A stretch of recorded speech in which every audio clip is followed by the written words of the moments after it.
श्री राम लला के दर्शन और उसके बाद राजा राम का अभिषेक, ये सौभाग्य राम जी की कृपा से ही मिलता है।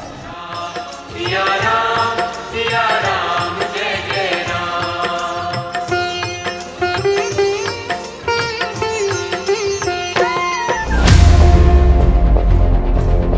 सिर्फ 4 दिन बाद अयोध्या में 22 जनवरी को होने जा रहे राम जन्मभूमि की प्राण प्रतिष्ठा के भव्य कार्यक्रम का ट्रेलर दिखाई देने वाला है। मैं अयोध्या की पुण्य भूमि पर प्रभु श्री राम से यही कामना करता हूं कि देश के जन जन की कर्तव्य शक्ति से भारत का सामर्थ्य शिखर तक पहुंचे।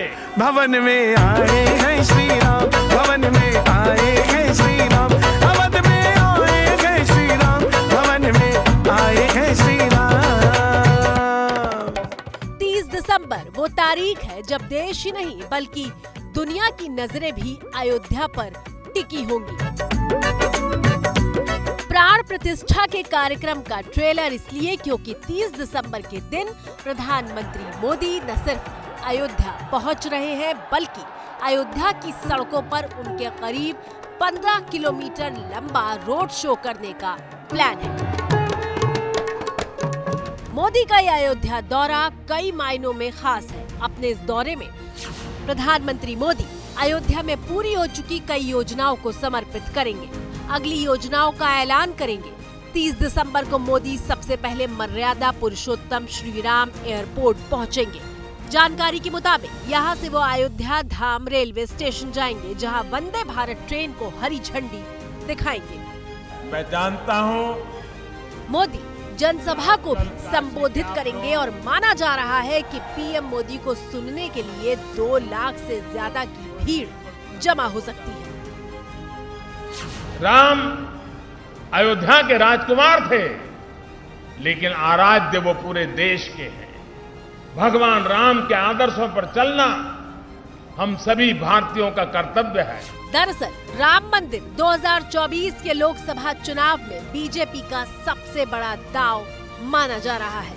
बीजेपी को इस दांव का कितना फायदा मिलेगा, इसके जवाब से पहले आपको दिखाते हैं कि 2024 चुनाव को लेकर उत्तर भारत में एबीपी न्यूज सी वोटर का सर्वे क्या कहता है। उत्तर भारत रीजन में लोकसभा की कुल 180 सीटें हैं और इन 180 सीटों पर एनडीए गठबंधन को 50% वोट मिलते दिख रहे हैं, जबकि विपक्ष के इंडिया गठबंधन को 36% और अन्य के खाते में 14% वोट जा रहे हैं।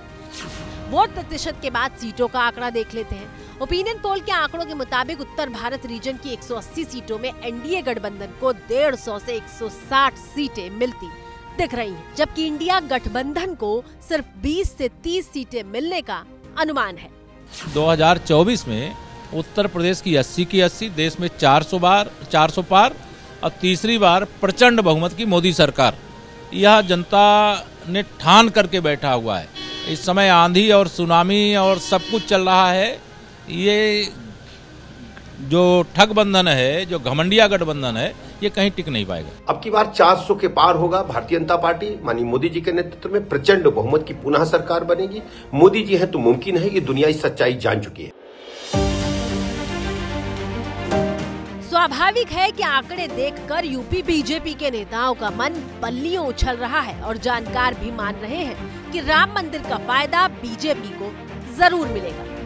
ये तय है कि बीजेपी अब तक जो चुनाव और खास तौर से अभी जो हाल में चुनाव हुआ वो नाम और काम पे जीती है, क्योंकि बीजेपी एक उस हालत में है जहां वो डिलीवरी करती रही है, कर सकती है, तो लोगों ने उस पर ज़्यादा विश्वास किया। अब राम नाम का तड़का जब लग जाएगा तो वो तड़का क्या पूरी अब एक पूरा माहौल जो है राम नाम पे हो जाएगा। उत्तर प्रदेश का मूड क्या कहता है, जरा वो देखिए। 80 लोकसभा सीटों वाले उत्तर प्रदेश में 49% वोट शेयर के साथ एनडीए गठबंधन 73 से 75 सीटें हासिल करता हुआ दिखाई दे रहा है, जबकि कांग्रेस और समाजवादी पार्टी 35% वोट शेयर के साथ सिर्फ 4 से 6 सीटों पर सिमटती दिखाई दे रही है। 5% वोट शेयर के साथ बहन मायावती की पार्टी 0 से 2 सीटों के बीच झूलती हुई दिखाई दे रही है। मैं आपको बताऊं 24 के चुनाव पे 440 का झटका लगने वाला है कांग्रेस पार्टी को और उनके जो कुनबे के साथी हैं उनको।